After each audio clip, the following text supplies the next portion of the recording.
But Clay, we'll start here with an offensive line prospect out of the ACC, Duke lineman Brian Parker. Yeah, so, maybe not the most exciting player, but I'll tell you what, if he can solidify a position for your NFL team's offensive line, he's pretty exciting then. We're going to get to some receivers, quarterbacks. I'm an offensive line guy. I wanted to start with him. This is not a guy I was very high on this summer. I saw a lot of the PFF numbers, a lot of the pressure rate. He's allowed 1 sack in almost 1,000 career pass pro snaps. He's been phenomenal this year. The grades reflect it, and he has a 93.5 grade this year, which is first out of 785 FBS offensive linemen. Same thing goes for his 94.0 run blocking grade. He has been dominant at tackle for Duke. And not to give you all deja vu for anybody who really follows the draft or is, a Tampa Bay Buccaneers fan, Graham Barton 2 years ago, and I'm not saying he's Graham Barton because he isn't.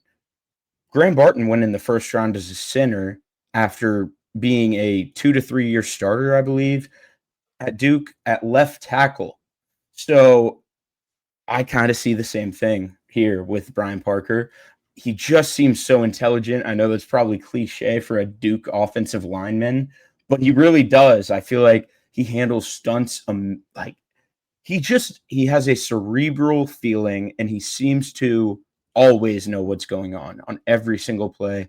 And I just think that can translate so well to the center position. I think his weaknesses are things that can be kind of hidden if he's inside, things that would prevent him from playing tackle.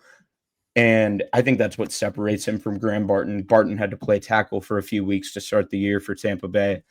I don't really think you can trust Brian Parker to have to step out to tackle in a pinch at the NFL level. And that's why I have him with a round 3 grade. He's listed at 6'5", 300. He looks like he probably weighs a little bit more than 300, but I don't have any other verified measurements on him. I had a round 5 grade on him this summer, and now I have a round 3 grade. So. Yeah, so it's interesting. I actually remember recruiting Graham Barton a bit when he was at Duke. I had a conversation on the phone with him, and when you talk about the cerebral, what it looks like with him, and yes, obviously, like you said, there could be a bit of a cliche there with the Duke offensive lineman, but it's very important, man, because it's just. When you talk about these offensive linemen, how are they going to adapt in a situation where he has to play out of position, number one? But when you're playing the center spot, so much is on you in terms of the blitz pickup, getting the guys around you lined up, so to speak. Not necessarily lined up, but understanding, what everyone's assignment is, when the blitz comes. So the center position in particular, especially if you're talking about a guy who, like you said, is not going to probably play. He's definitely not going to play tackle at the next level. Yeah. Like we're talking about here, looks more like a center, but still that position is way different. To snap the ball and then get your head up to then look at what's in front of you. There's going to be a learning curve there, but you would think that he could handle it mentally. Yeah, Graham Barton's definitely like the exception of the guys who can kick all the way out from tackle to center and be like above average as a rookie. And it's kind of some helmet scouting, but you don't see a ton of centers that were former tackles. They kick into guard often, but I just think the IQ is his strongest trait, and that matters so much at center. Yeah, and we'll see because Barton was also a pretty big time athlete as well, from what I remember. That's the other thing is, I think he's probably closer to like an above average athlete, even for the center position. If he stuck at tackle, I mean, he'd be one of the least athletic tackles in the NFL. So that's why we're projecting him inside. But really impressive season this year. PFF has loved him.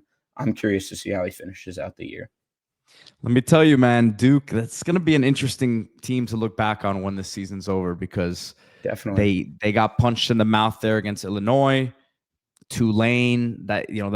We understood that the circumstances around that one, and Tulane was fired up to get Mensah back in the building there. But they've righted the ship here with 3 in a row. Maybe a little bit of ACC love there. You know, they've gotten the Angelilus orange there at Syracuse, but a few good wins here now in a row. You got NC State as one of those as well. Cal at Cal, and you got an interesting one next weekend that I think will tell us a lot against Georgia Tech. So Duke will be an interesting one coming up here, and that'll be a good test for Brian Parker there in that one.